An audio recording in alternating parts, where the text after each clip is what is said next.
And we're back. Hi. Hi. Alright, so what segment are we on? Because we rolled some shit together. We are on... Mixed. Faith relationships. Yes. Alright, so, what do you do when you is this religion and your lover is a different religion? What do you do, Teddy? Me? What you respect the hell out of each other. That's what you do. Well, yeah.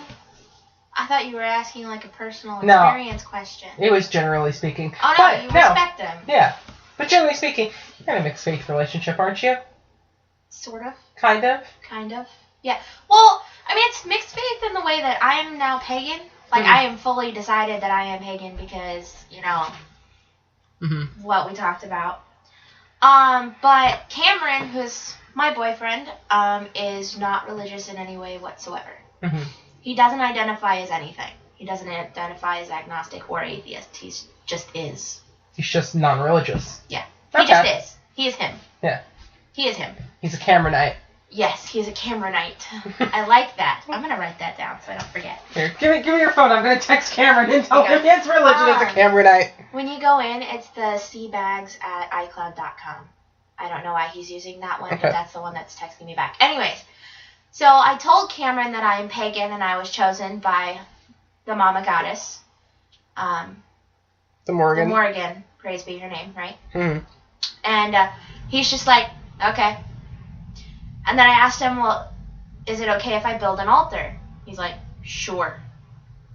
He's like, and I asked, you don't believe me, do you? He's like, you can believe whatever you want. So for us, it works. Cool. And you've stolen my phone. Okay. I have stolen your phone because I'm waiting for your man to text me back. Well, I'll give it to you when he texts me back, but I gotta answer Amanda. Anyways, sorry. Anywho, so, yeah, that works for you. My situation is a little bit different because both me and my man are in fact religious. I am straight up pagan. Holler at the polytheists. Woo! Woo! And, your blanket is like smothering me up here. You. Although, I don't know where you can really be considered a polytheist. You really only have one god. For now. For now. Yeah, anyways. Well, technically, you can be polytheist without worshipping more than one god. You can. I still believe that all religions are, viable. Yeah. I just choose to follow the one. Yeah. There's nothing wrong with that. No, there's not. That's still technically polytheism. Kind of, but you're still worshipping rather monotheistically. I worship monotheistically, yes, but I am not monotheistic in my way of thinking. Yeah. That's true. Anyways. But no, I identify religiously as a polytheist because I do worship multiple deities. Worshiply. So, anyways, sorry, we're debating our technicalities of Teddy's newfound faith. Woohoo! No, but me and my boyfriend, we're both really religious. I'm a diehard polytheist. How are you polytheists? Woo! And, he, however, is Catholic. And, although he's like that chill kind of Catholic that's just like, whatever, to whatever everybody else is. And he's also super supportive. And, I think the key to us having a solid relationship like we have is really communicating and talking. And, we plan on getting married. And we talk a lot about, how we plan to raise our children and stuff. Because these are questions you should be figuring out now before they become a problem when baby number one pops out of the womb and you're like, we need to baptize him. And the other one's like, no, we're not baptizing my child. You know what I mean? Yeah. The questions that you should probably decide now. Incidentally, we decide that we're just going to kind of bring our kids up both ways and let them choose. But when they go picking religions, we want them to know that we will hold them to the tenets of whatever their chosen religion is. So, if they want to go be Muslim, if that is how you spiritually identify, but you best better believe I'm going to buy me a Quran, I'm going to read that damn thing, and I'm going to hold you to whatever the fuck it says. I don't know anything about Islam off the top of my head. But my point is, if that is something that my child, who is still in my care, decided that they firmly believe in and want to be, I'm going to study that religion into the ground so that I could help them be the best Muslim that they can be. Because that is my job as their spiritual guide and parent. You know what I mean? Yeah. But, and Maddie's down with that. He's cool with that. And we're just like, alright, that's how we do this. But, Yeah, so we've already made jokes, though, about how, like, at one point there's going to be some major, like, holiday that falls on, like, one of my holy days, and we're going to be like, get in the car, kids, we're going to Mass, and don't forget, we need to stop at Walmart. Somebody remind Mama to get bread. We need to make offerings. That's going to be extremely interesting when Christmas comes around. Yeah, and then, I can't wait to be around your family at Christmas. Yeah. We were also laughing at the fact that, like, my family, my immediate family, they celebrate, like, Passover and a lot of those holidays because half the family's Greek Orthodox and some of those branches do that, right? And so we're like, this year, Good Friday and Passover are on the same day.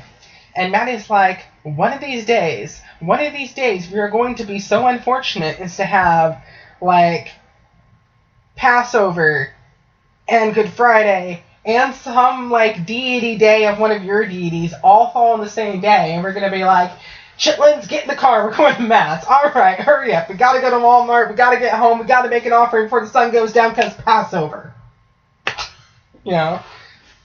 And goodness, we're just going to be like, I'm dead now. Yeah. By the end of the day, we're all going to bed. We're just going to fall asleep at the table, and that's it. They're all going to be dead to the world before the sun hits their horizon. Yeah. And then it's be like, all right, you get 1 day of rest, i.e. Saturday, and then we got to get up and go to Mass on Sunday morning, because Easter, bitches. I'm so sorry for your kids. I really do. I feel sorry for me. I'm the one that's got to cook all this shit. Yeah, but you like to cook. I like to cook when I'm not expected to cook. Sucks to be you. That sucks to be me. I also feel bad for Matt because, going with the Passover thing, as he is the man of the house, it would be his job to read the entire fucking Exodus story over dinner. The whole damn thing. Right? So, Maddie, who, as far as I can tell, does not particularly like reading out loud unless he's reading to me, right? Gets to, and that's usually really only in the car because I get car sick if I read things in the car, so he reads to me, which I think is adorable.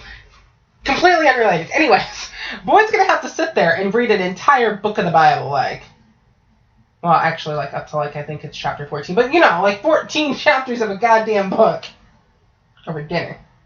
This is a long-ass dinner. Yeah. But, no, I think it's important, though, especially because for me, that's just a family tradition. I will probably maintain it with my own children, or at least take them over to Yaya's house, my mother's house, so that she can maintain it with them, because I do think it's important that your kids are connected to their roots. Yeah. Right. But you better believe I'm also going to expose them to my religion, and I promise you that Matthew's probably like, all right, I'm actually going to go to Mass for the sake of my children. Maddie hasn't been to Mass, and I don't know how long. That's funny shit. Yeah. But, See, no, so my kids aren't really going to have roots because I don't have religious traditions. Yeah. I mean, obviously with you worshiping the Morgan and whatnot, at some point they're going to be like, Mommy, why do you bake bread and set it in a bowl on the shelf and then later come back and collect it? Stuff with that. And, you know, you can explain it to them. And well, what I mean is like, my kids will know what I do. Mm-hmm. You know, as soon as I know more about what I do. But, you know, my kids are going to know how I do it. Mm-hmm. But Cameron doesn't have any. His family doesn't have any. Yeah. My family before me, like my mom, she doesn't have any. Yeah. She was raised Catholic. She went to a Catholic school, but Grandma never forced it. Yeah. We don't have any of those read Exodus over your dinner thing. Mm-hmm. We don't do that. Yeah. We have Thanksgiving as a family. Well, we used to. We had Christmas as a day. Every day.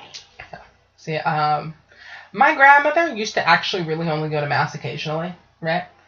But that was because my grandma loved God, but church people pissed her off, right? Yeah. Like, my grandma could not stand church people. I'm talking about my great-grandmother, right?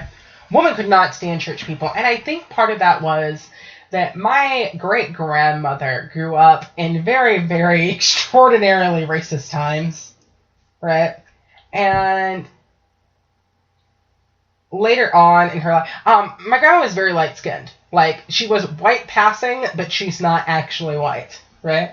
But a lot of people in the community did not immediately realize this until she married, like, a black man that looked black, and then they freaked out about, because they presumed it was an interracial marriage, until she was like, no. Like, what? And they were like, holy shit, you're not white? And she's like, I never said I was. And, they had this long-ass argument. Why didn't you tell us? You didn't ask. Yeah. So she's like, because I give no shits? My grandma gave no shits. She lived on a farm in the middle of nowhere, so it's not like she really talked to anybody. Like, really, the only time she went into town was to get groceries and go to mass, right? Like, other than that, she really just kept her on her own and didn't talk to people, because grandma never liked people that much to begin with, right? But she told me that she saw a lot of two-facedness in the church, with people being like, you know, praise Jesus, Ave Maria on Sunday, or whenever they decide to go to mass. And then the second they step out of the goddamn church, they're just being bitches to everybody.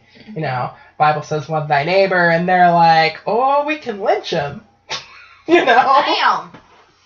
Not that they ever did, but they had that really racist, you're not actually a person kind of mindset. Yeah. And my grandma was like, y'all two-faced as hell. Just straight up shady as fuck, and Jesus ain't like you. Right.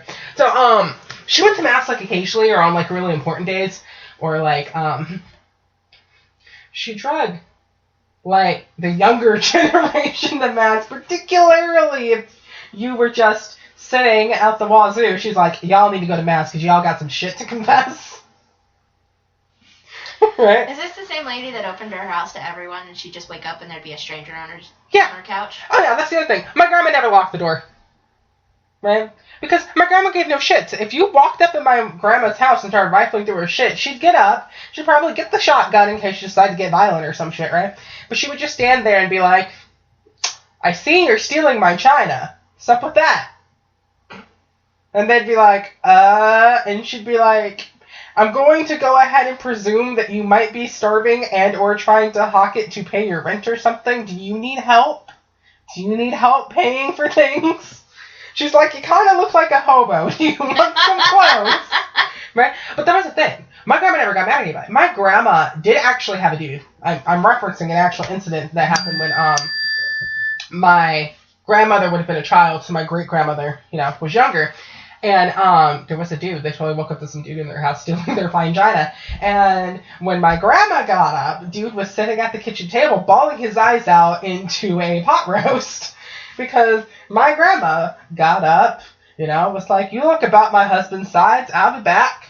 Turns out he was a little bit bigger than hubby, so she's seen ripping a shirt and, you know, adding to it and fixing it so it will fit him appropriately and feeding him, right? And he's bawling because he just tried to rob her and she is feeding him. And really what it was is that he was, in fact, going to try to hawk the china to provide for his babies.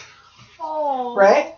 And no, so my grandma, of course, is like, hey, you know what I got a shit ton of? I got a shit ton of baby clothes. You want some baby clothes?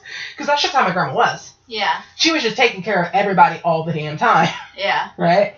Like, that was just how she lived her life. Like, when the Bible talks about loving thy neighbor and being a good Samaritan and all that shit, right? That was my grandma. Right? She took that part of the Bible extremely seriously. That's funny. Yeah. She was a fantastic woman.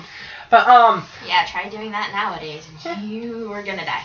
But she was also kind of a badass. Like, she didn't just roll out of bed to go see who was in her house. She did pick up the shotgun, and if you got belligerent, she had no problem shooting you. Yeah. Right? Love thy neighbor, but take no shit was one of her favorite things to say. Right?